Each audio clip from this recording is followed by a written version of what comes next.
नमस्कार दोस्तों PCS academy में मैं आप सभी लोगों का स्वागत करता हूं। और दोस्तों, हम लोगों की यूपी पीसीएस मेंस 2021 के लिए आंसर राइटिंग की सीरीज़ चल रही थी। उसी सीरीज़ में अभी तक हम लोगों ने 159 नंबर पार्ट तक हम लोगों ने देख लिया था। आज हम लोग 160वां नंबर पार्ट देखेंगे।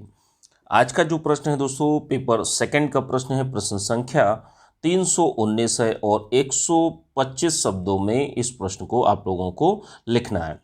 देखिए दोस्तों, जो आंसर राइटिंग है ये ऐसी चीज़ें हैं, ये चीज़ें देखने में भी नहीं अच्छी लगती हैं, क्योंकि करने में नहीं अच्छी लगती तो देखने में कहाँ से अच्छी लगेंगी। लेकिन आपको अच्छा लगे या ना लगे, आपको इसी तरीके से एग्ज़ाम हॉल में आपको लिखना पड़ेगा, मुख्य परीक्षा में आपको लिखना पड़ेगा।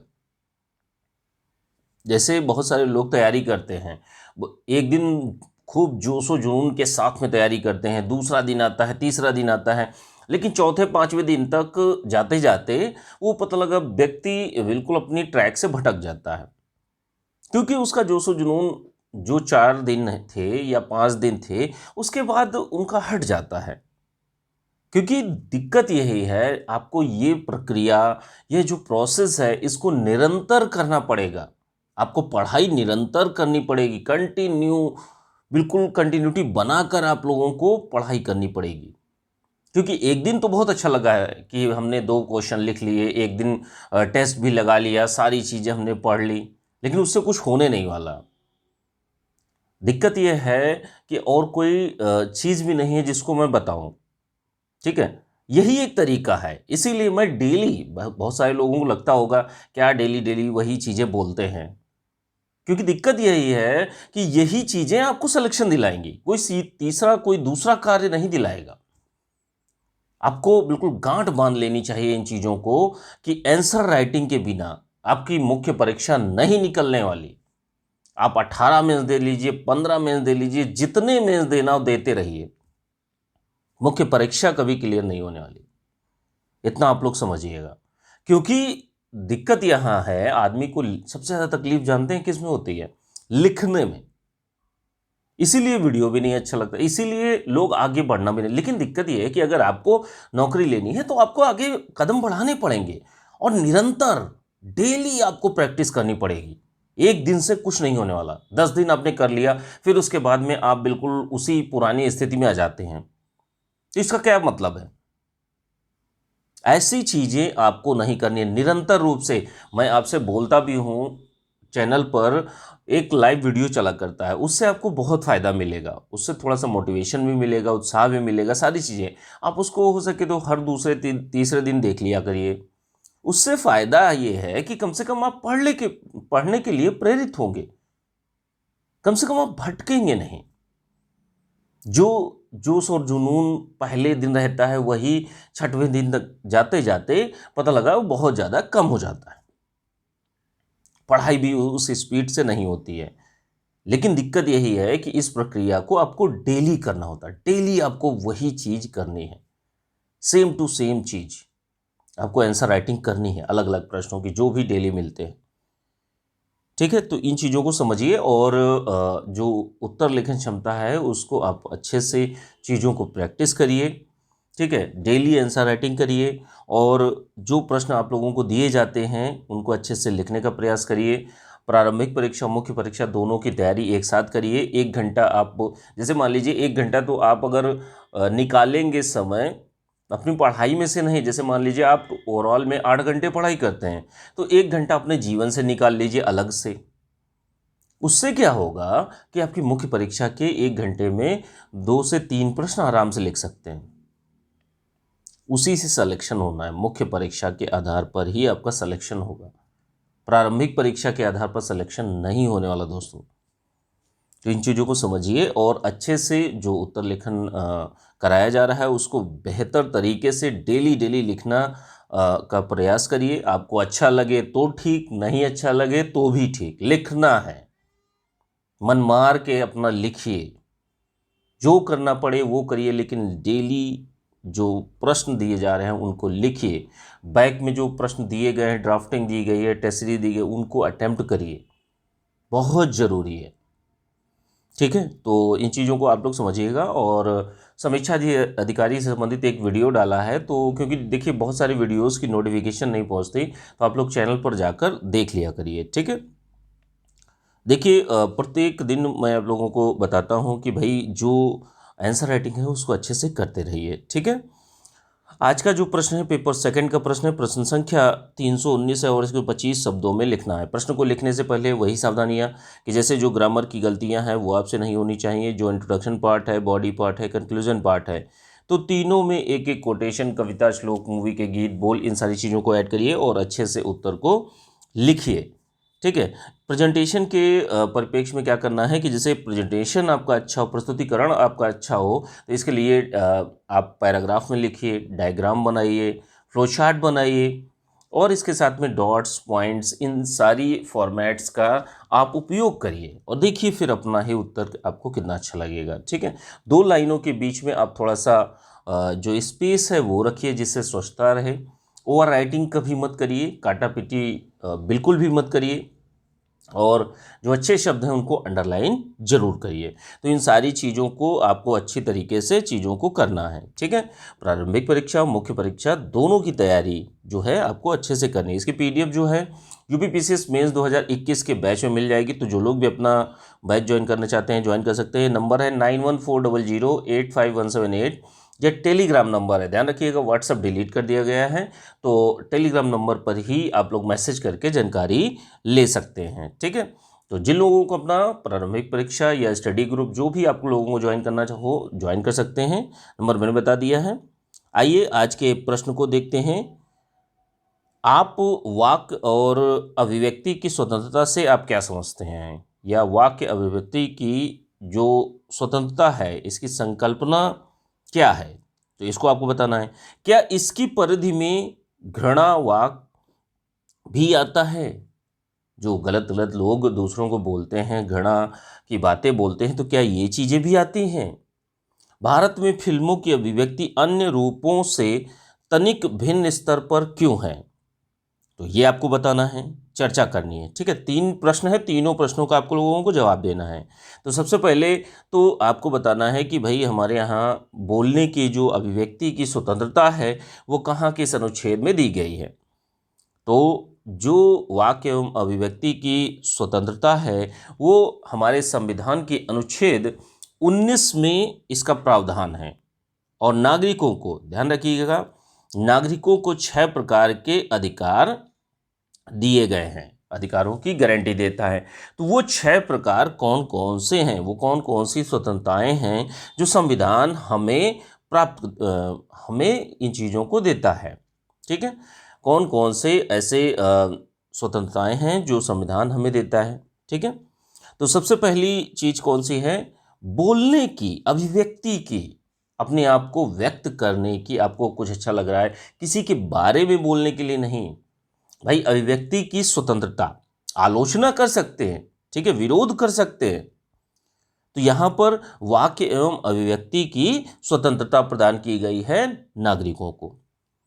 और क्या है कि जैसे शांति एवं निरापद सम्मेलन करने का अधिकार, कि भाई शांति से अगर आप किसी चीज़ के प्रति आपको अच्छी नहीं लग रही है या उसके प्रति आप असहमत हैं, तो आप सम्मेलन कर सकते हैं। लेकिन कोई भी सम्मेलन जो है वो शांतिपूर्ण होना चाहिए। कैसा होना चाहिए? शांतिपूर्ण। और क्या है जो आपकी तीसरी है, संगम या संघ बनाने की स्वतंत्रता। क्या है? संगम या संघ बनाने की स्वतंत्रता। तो देखिए संगम या संघ बनाने की स्वतंत्रता का मतलब ये है कि जैसे आप आपका ये अधिकार बनता है कि आप कोई एक संघ, एक ऑर्गेनाइजेशन बना सकते हैं स्वतंत्र रूप से। स्वतंत्र रूप से आप एक संघ बना सकते हैं। अगली चीज़ क्या है कि कहीं भी बसने का अधिकार। बसने का अधिकार क्या है कि जैसे आपको लगता है कि भाई मुझे जो है मुझे उत्तर प्रदेश में रहना चाहिए, तो आपकी स्वतंत्रता है भाई, बिल्कुल रह सकते हैं। आपको लगता है मध्य प्रदेश में रहना चाहिए, आप बिल्कुल रह सकते हैं। ठीक है, और जो आपका महाराष्ट्र में रहना है, महाराष्ट्र में बिल्कुल रह सकते हैं। ठीक है। तो ये आपको अधिकार देता है भाई कहीं भी बसने की। अब देखिए कहीं भी जाने की स्वतंत्रता, ठीक है। जैसे मान लीजिए कोई कोई मना करे कि भाई आप यहाँ उत्तरी प्रदेश में रहना है, आपको मध्य प्रदेश नहीं जाना, उत्तराखंड नहीं जाना, तो आपको क्या है, अबाध रूप से संचरण की यह स्वतंत्रता प्रदान की गई है।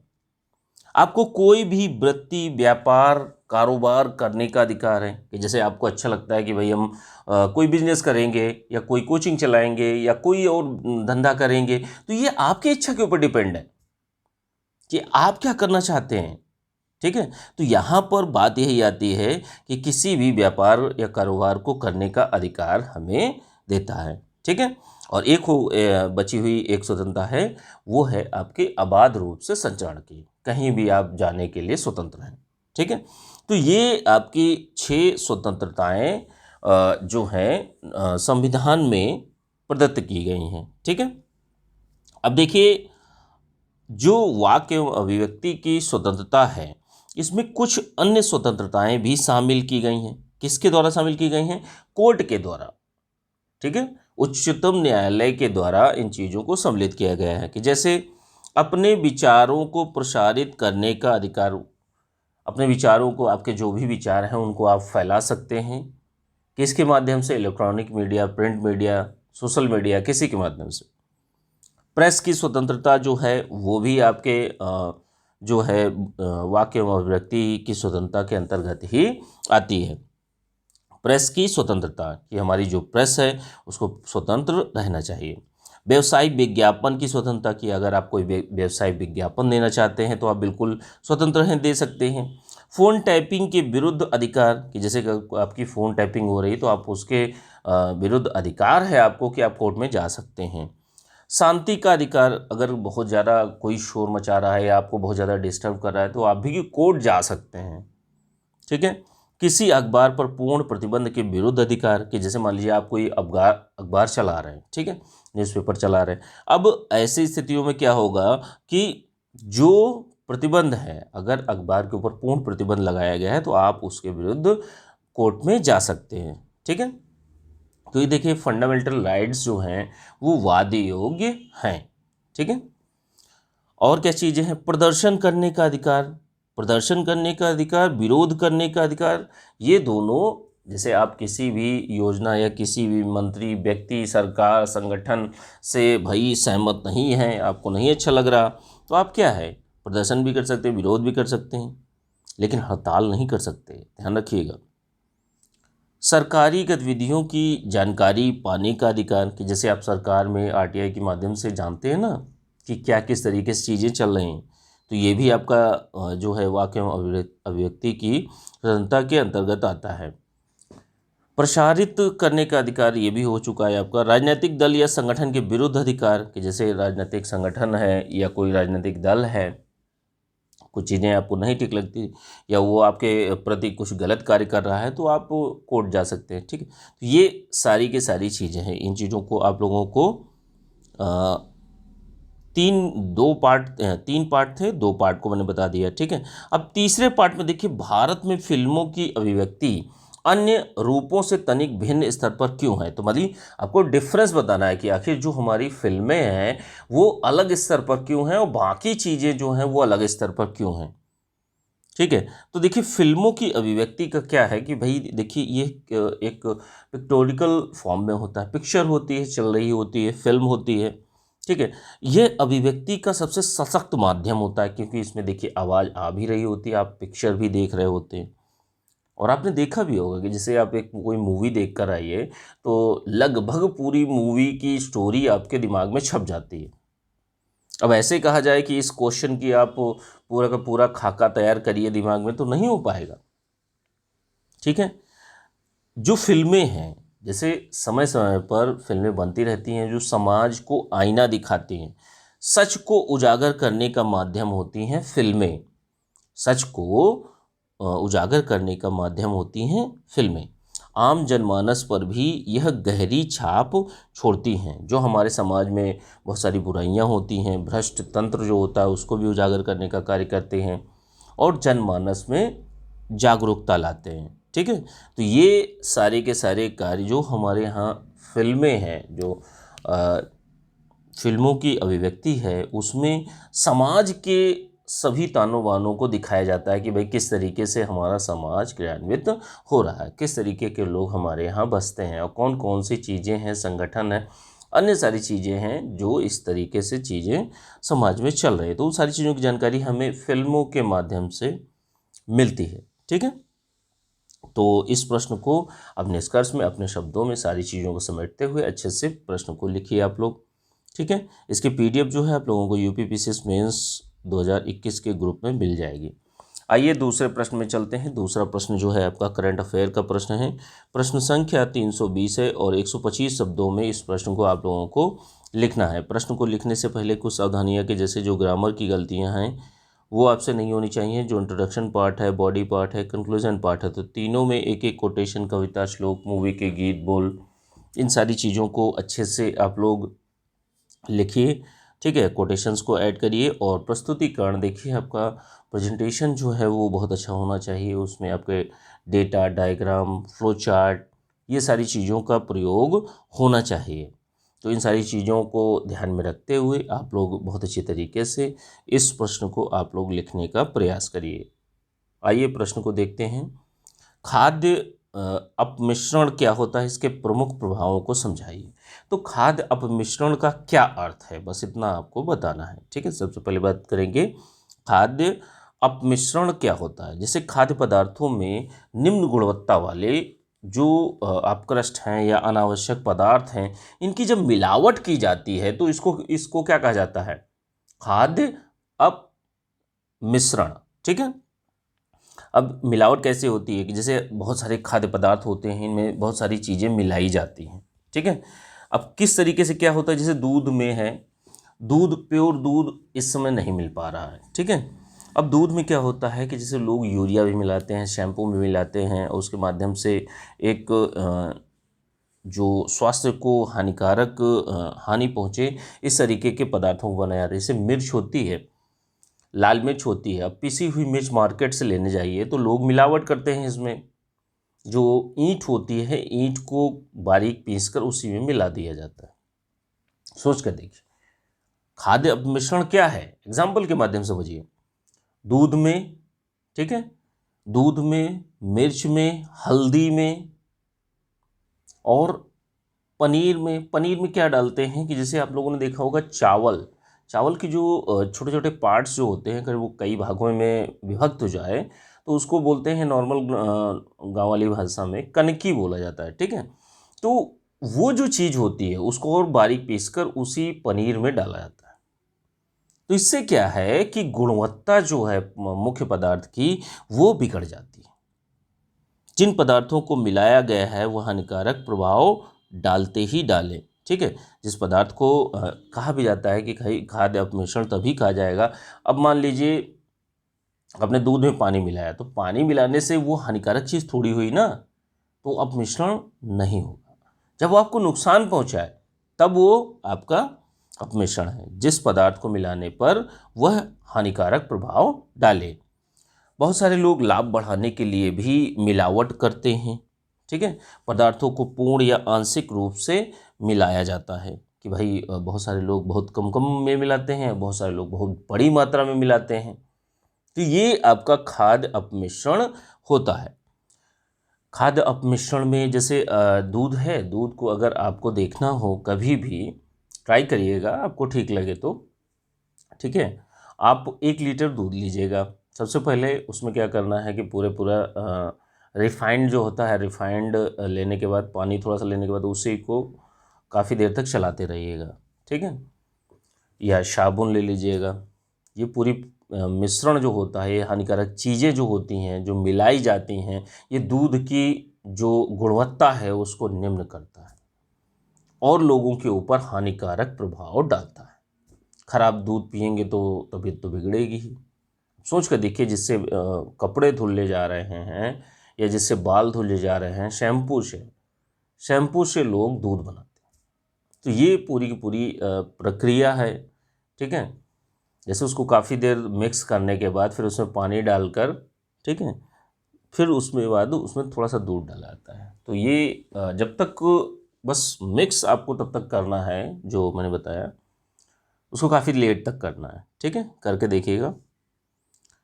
और क्या है, जैसे खाद्य अपमिश्रण तो आपने समझ लिया। अब देखिए खाद्य अपमिश्रण के जो प्रभाव हैं उनको अब एक एक करके देखते हैं कि जैसे देखिए उत्पादन तथा लागत में भी, जैसे हमारा उत्पादन है, उत्पादन में कमी आती है, लागत में भी कमी आती है।